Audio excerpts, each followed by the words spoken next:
Mr. President, the situation involving the need for a budget and the situation involving the need to raise the debt limit for the United States is getting more and more crucial, it seems, by the hour. I have been a firm and consistent critic of this idea that's been developing the last several years in the Congress, that a few people meet in closed, secret meetings and somehow reach a decision that I'm supposed to assume is good and decent and ought to be confirmed by a vote here in the Senate. And I feel that there are 100 senators, and some a lot smarter and more capable than I, but I feel a personal sense of obligation and duty to ensure that when I vote on an important piece of legislation that my constituents care about, that I know what's in it. So I would express again my dissatisfaction and belief that this Senate, not the House really, the Senate has failed in its duty to participate in an open process concerning our budget. The House of Representatives did. The Republican House promised to have open hearings. They had a bill on the floor, a budget. They passed it within the time required by April 15th. It completely changed the debt trajectory of America, puts us on a sound footing.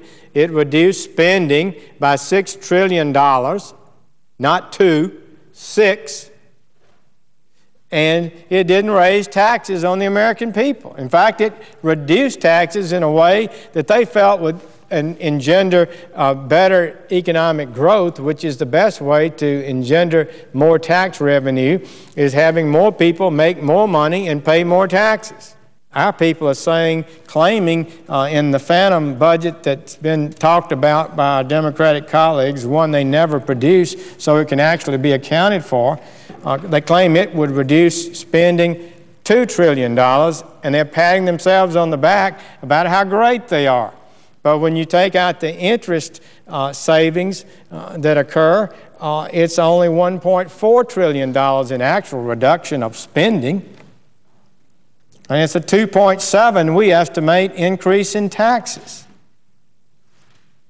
Now, Senator Conrad, the chairman of the Budget Committee, and our presiding officer, Senator Manchin from West Virginia, is a member of the Budget Committee, as I am, the ranking Republican on it. He does a good job. He is a smart man. He understands, I think, the threat America faces. I have thought he did, although the budget proposal, this phantom secret budget that they just leak out descriptions of whenever it's convenient, has not impressed me, really. It just hadn't been impressive. Is it a vision? Is it a specter of some kind of a budget that nobody can ever grasp their hands around? And it's only what the people who are holding it close to their vest say it is, and all the rest of us have to accept that? I don't think so. Now, Senator Conrad talked this afternoon about his phantom budget, and he told us a lot of things he wanted us to know about it, and he articulated it in a way that made you think that's not such a bad idea, but we've got real number people. Just like President Obama said his budget was going to pay down the debt and cause us to live within our means when it had no deficit lower than $740 billion. So he said it's a blueprint. He said it's a framework.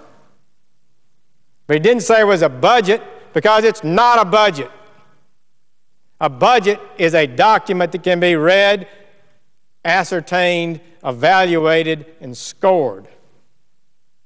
So they leaked to the Washington Post, not to the members of colleagues of the Senate here.